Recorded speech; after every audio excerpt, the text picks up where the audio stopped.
What's up, guys? Welcome back to Jimmy Talks. So, I was pondering over traditionalism, and I was starting to think that our civilization did not simply just decay, because it's not really dead yet, but it's definitely decaying and eroding. And this didn't happen from natural causes or through a vague, passive process of just moral decline. This is actually a systematic deconstruction, and it was deliberate, it was multi generational, and it was an intentional unraveling of the social and spiritual and demographic fabric of the West that once provided us with strength, cohesion, and just a very strong creative power. Now, I basically want to go through a timeline of how this all started up until the modern day and how we're going to fix it. So let's get into it. And by the way, this is not a history lesson. It's really more of a diagnosis of terminal illness and how we're going to get a plan to fix it in the medical kind of way. And also, something to note, this challenge before us is monumental. The biggest challenge, perhaps the greatest, our people have ever faced. It's going to require a lot of discipline and fortitude, unwavering faith, and a very stubborn refusal to accept the lies that have been fed to us for generations now. Just look at a boomer and how they're like Coco Melon locked onto Fox or CNN. It's just lies. Generations have been glued to this stuff. But this is a very necessary fight because what's at stake is nothing less than the soul and the future existence of our civilization, what we know as the West. All right, now let's start from the beginning, or at least just a very long time ago. For over 1,000 years, the West was simply just built on Christianity. It wasn't a personal religion back then, it was more the core of everything. It gave the European people their purpose, their laws, their art, and a sense of who they were. Society grew naturally from the ground up, starting with the family, and then the clan, and then the local community. Think all the way back. This is before medieval times and into medieval times.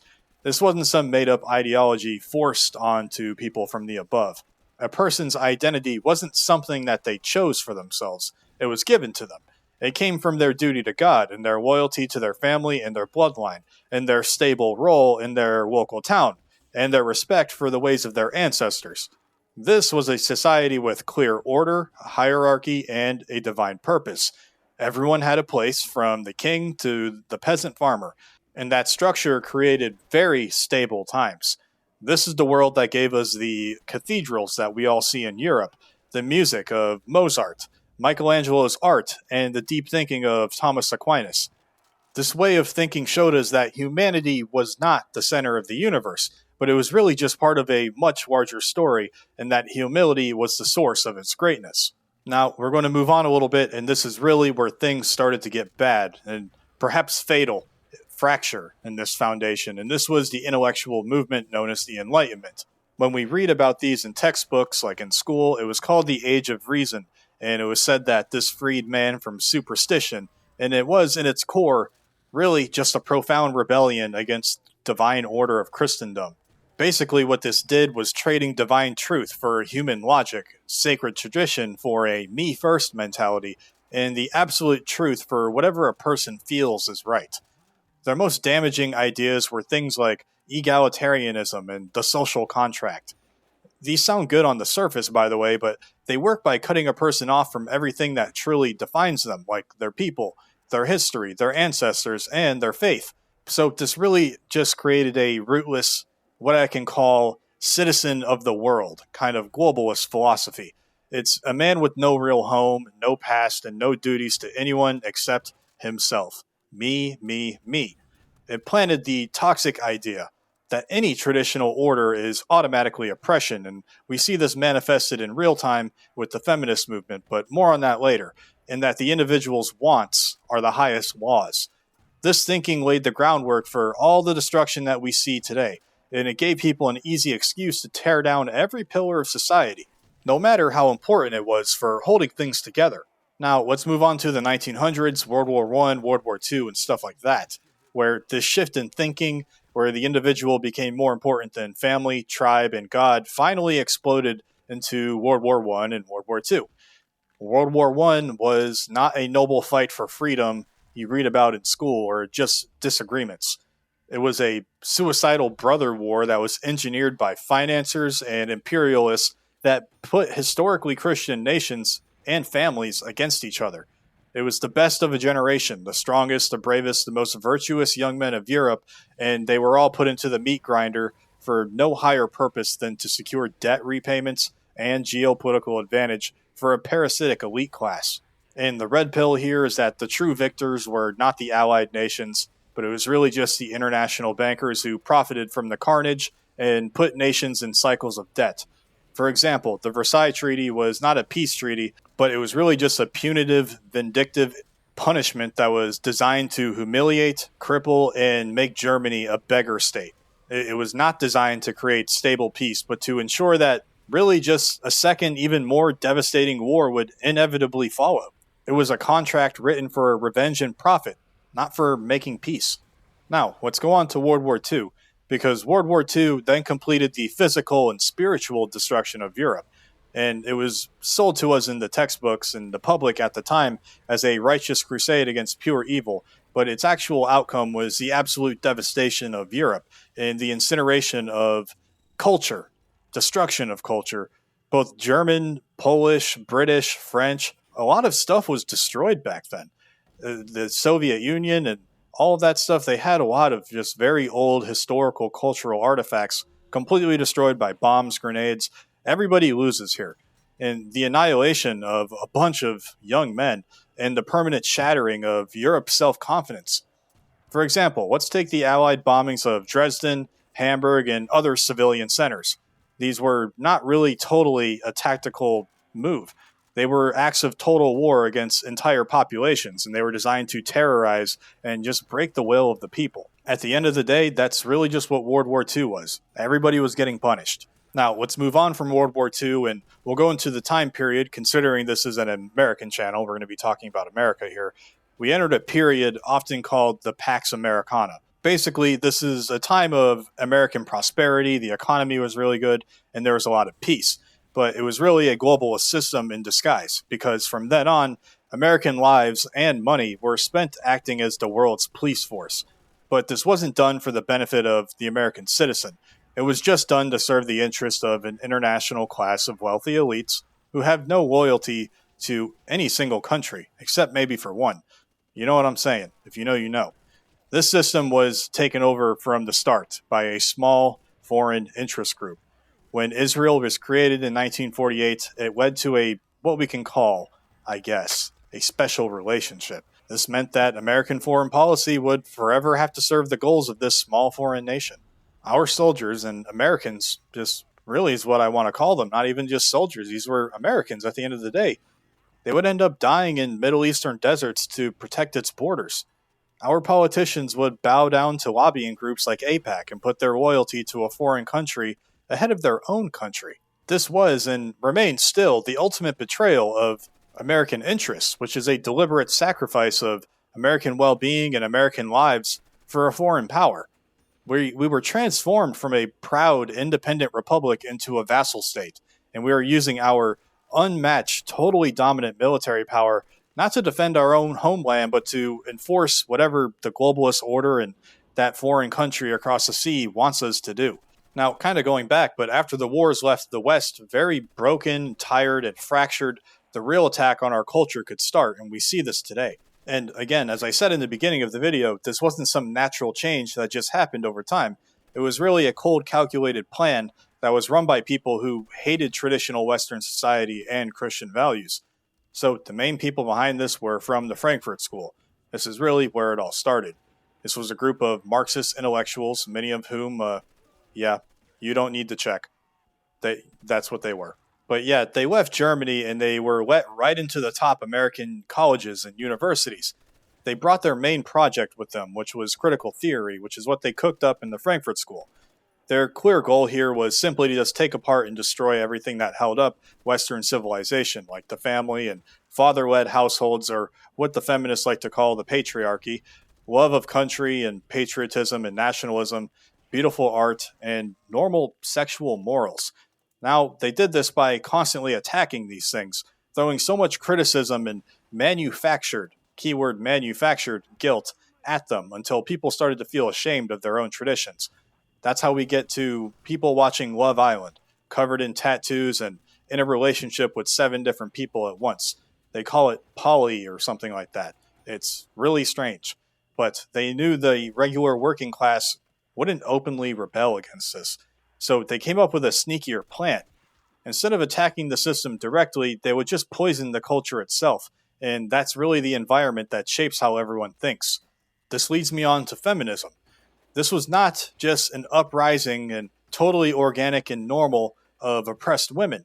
This was a top-down social project, and it was promoted by powerful globalist entities like the Rockefeller Foundation. Its purpose was the calculated dismantling of the traditional family. But you may say, why? That sounds kind of far-fetched.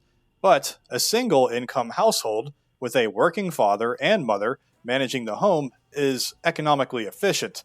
It's also spiritually whole, and it's pretty much self-sufficient.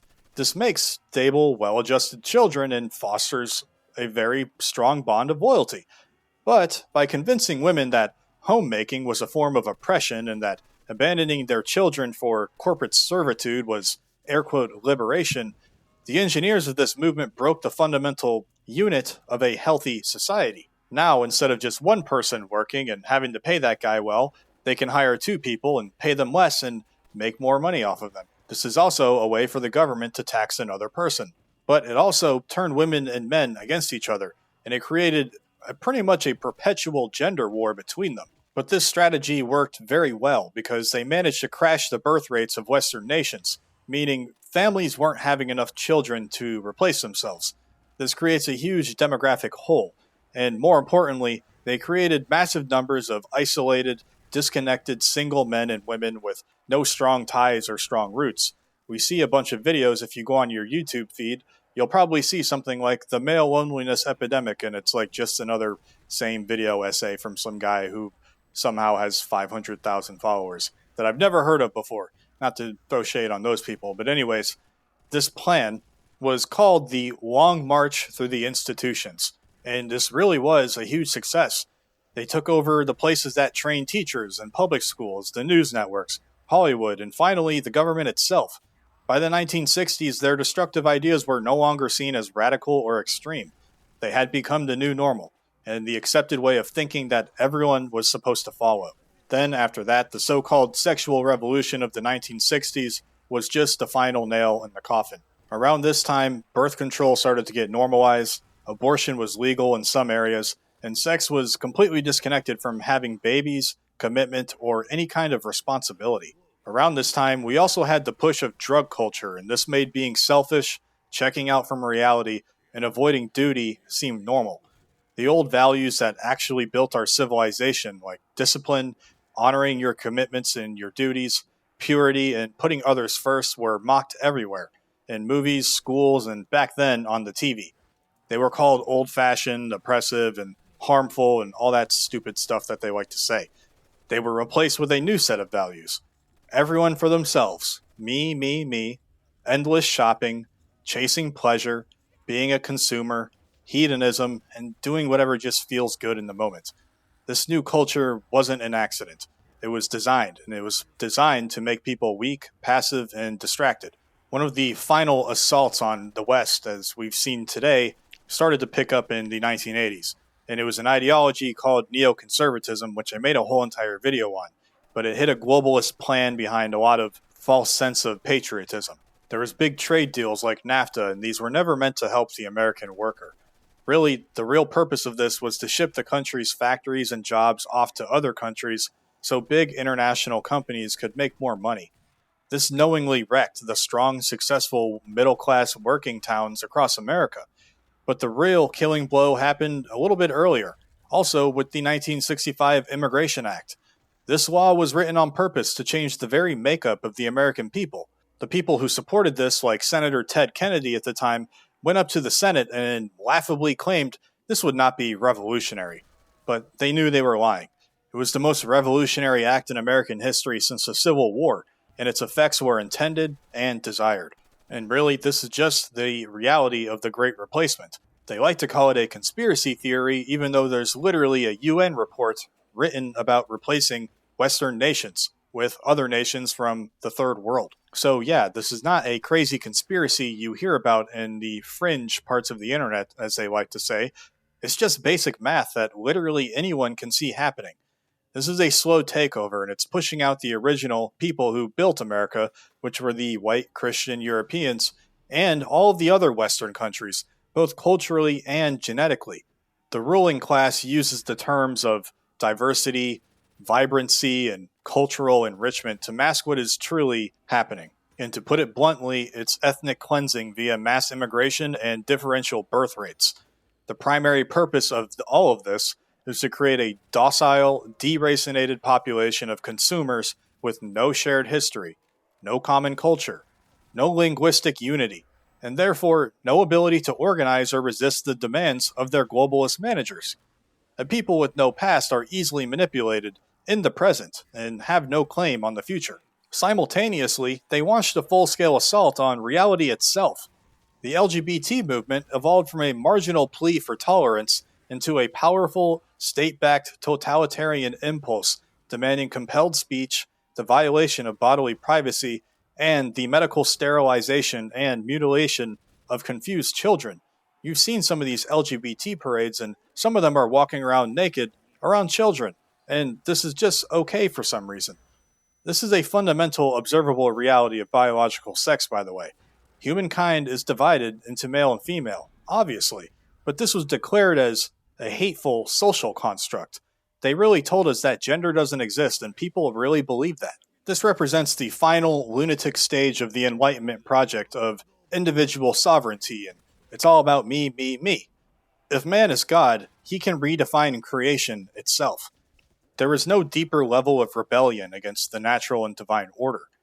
It is the ultimate expression of the selfish, autonomous self, declaring humans as gods and declaring that its feelings override objective reality.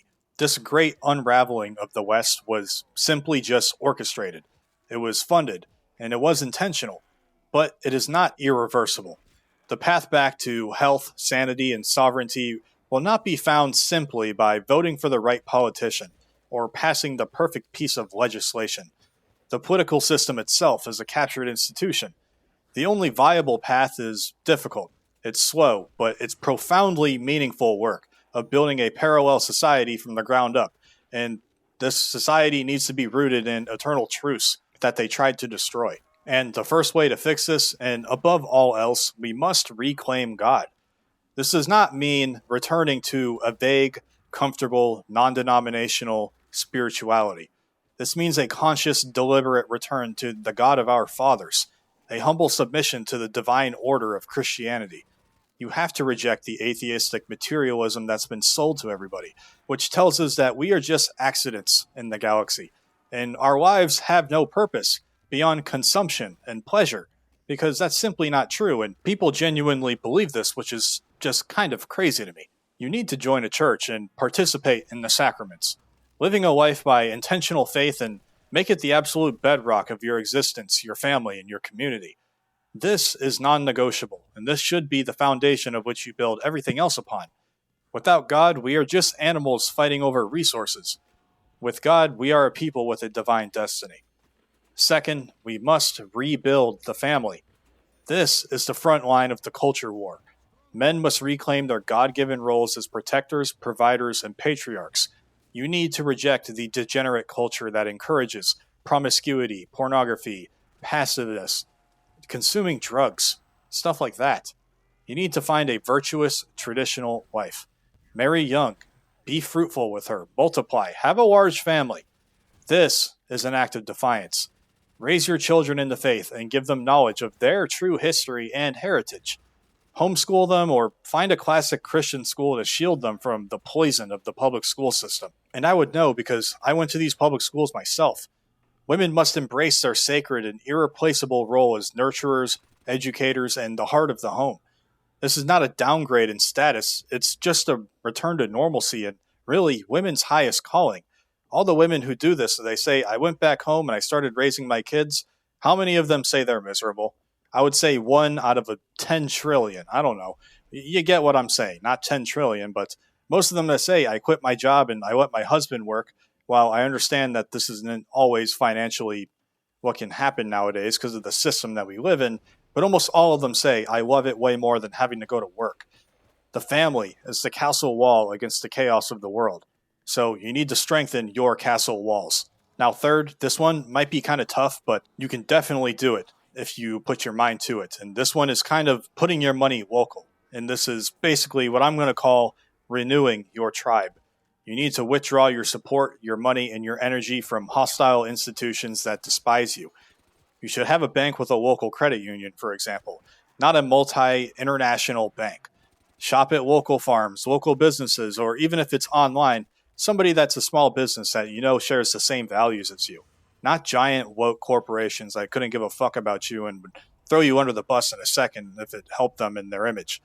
You need to build real-world networks with like-minded fathers, husbands, and builders in your local area, and you should train with them, and teach each other stuff, and train with them, and also build fellowship with them. You should also be learning practical, hands-on skills, and this could be as simple as gardening. You could just start off with something small in your windowsill. You could start off with some chickens if you have the space for it, because those are honestly the easiest farm animals to take care of.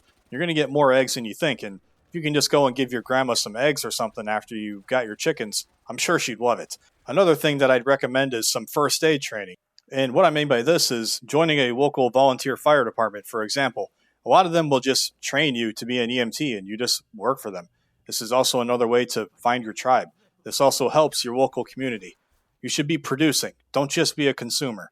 Become indispensable with your local community.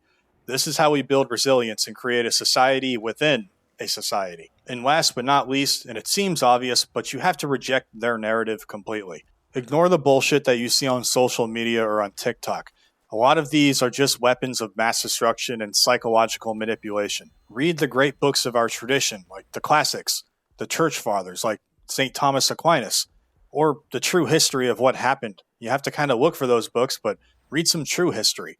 Teach your children who they really are and that they're not bad people for whatever reason that has been sold to them or where they really come from. Support dissident media, artists, and intellectuals who speak the truth without apology. And I'm going to say this again. This will be the toughest challenge any of us will ever face. None of this stuff is easy, and I never said it was easy. But anything that's hard is probably worth doing. This requires going against the whole entire flow of the culture. You will be called names. You may lose friends. You will certainly be inconvenienced. It is a long generational project with no guarantee of quick success, but it is necessary. The globalist project depends entirely on a people who forget who they are. They fear nothing more than they fear a people who remember. They fear men of deep faith, fathers with large families, and communities bounded by blood and shared belief. They won the last battle by making us forget God, our history, and our duty to our ancestors and our descendants. We will win the final war by remembering. The unraveling was a project that took centuries in the making. The restoration will be works of generations and also centuries. And it's hard, it's daunting, but it is the only thing that works, and it's the only thing that matters. It begins today, and it begins with you. Reject their world, build our own. For God, for family, and for folk. For total and unchallenged, absolute victory. That's all from me today, guys. God bless you and your families, and America first and only. Jimmy Talks out.